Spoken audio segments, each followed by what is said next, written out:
YCP ఏర్పడిన 2.5 సంవత్సరాల్లో అప్పులు చేయడంలో నెంబర్ 1 గా నిలిచిందని, రాష్ట్ర ప్రభుత్వం ప్రత్యేకంగా నిధులను విడుదల చేయాల్సింది పోయి కేంద్ర ప్రభుత్వం ఇచ్చే నిధులను కూడా వాడుకునే దుస్థితి వచ్చిందని టీడీపీ జాతీయ ప్రధాన కార్యదర్శి బీర రవిచంద్ర ఆరోపించారు. ఈ సందర్భంగా ఆయన మాట్లాడుతూ టీడీపీ హయాంలో 71% పూర్తయిన పోలవరం ప్రాజెక్టు 2.5 సంవత్సరాల్లో వైకాపా నాయకులు పూర్తి చేయలేకపోయిన అసమర్థ నాయకులని ఆయన ఆరోపించారు. పోలవరాన్ని పూర్తి చేయలేకపోవడమే కాకుండా టీడీపీ వల్లనే పోలవరం ప్రాజెక్టు పూర్తి చేయలేకపోయామని మంత్రి అనిల్ అసమర్థత వ్యాఖ్యలు చేస్తున్నారని ఆయన అన్నారు.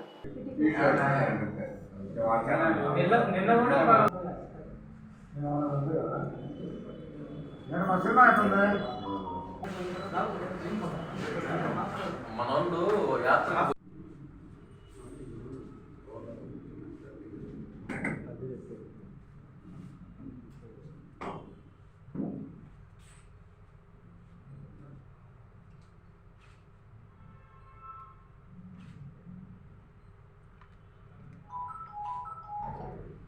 రాష్ట్ర ప్రభుత్వం 2.5 సంవత్సర కాలం పూర్తి చేసుకున్నటువంటి సందర్భంగా మీడియాలో ఎలక్ట్రానిక్ మీడియా, ప్రింట్ మీడియా ఈ 2.5 సంవత్సర కాలంలో ఈ రాష్ట్రంలో అప్పులు చేయడంలో ఈ ప్రభుత్వ చిత్ర విచిత్రాలు 2.5 సంవత్సర కాలంలో 3 లక్షల కోట్ల రూపాయలు అప్పులు చేయడమే కాకుండా ఉద్యోగస్తుల పెన్షనర్ల ఫండ్ కూడా వాడుకునేటువంటి పరిస్థితి. ఉద్యోగస్తులు అయ్యా మా డబ్బులు మా బిడ్డ పెళ్ళో లేక మా గృహ అవసరాలకు మా కుటుంబంలో అవసరం ఉందని అడిగినా ఇవ్వలేనటువంటి దౌర్భాగ్య స్థితి ఈ రాష్ట్రంలో.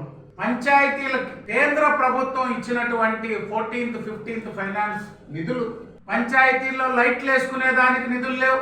వర్షం వచ్చినా వరద వచ్చినా కనీసం మురుగు కాలువల్లో మట్టి తీసేదానికి పరిస్థితి కూడా లేదు. పంచాయతీల్లో మోటార్ చెడిపోతే ఆ మోటార్ రిపేర్ చేసి తాగేదానికి నీళ్ళు ఇచ్చే పరిస్థితి లేదు పంచాయతీ.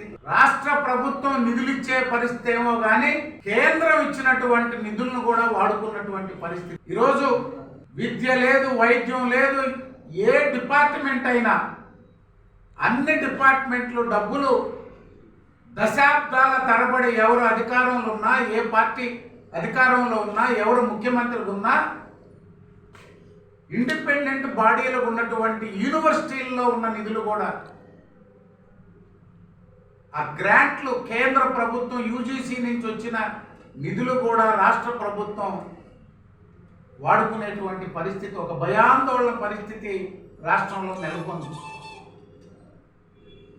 ఈరోజు ఎంప్లాయీస్ మొన్ననే చెప్పారు, ఎడమ చేత్తో కుడి చేత్తో ఓట్లేసి గెలిపించాం వైఎస్ఆర్ కాంగ్రెస్ పార్టీని, ముఖ్యమంత్రి జగన్మోహన్ రెడ్డి గారిని.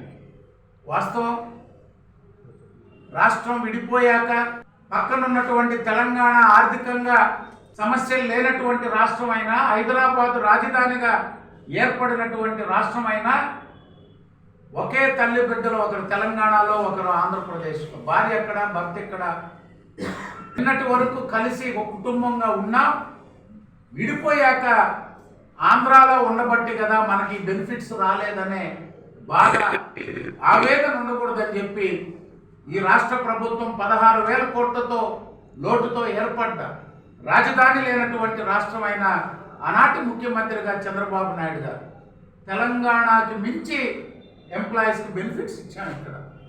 అయినా ఇంతకు మించి ఏదో చేస్తారు వైఎస్ఆర్ కాంగ్రెస్ పార్టీ వస్తే అనే ఒక భ్రమల్లో బతికారు ఉద్యోగస్తులంతా.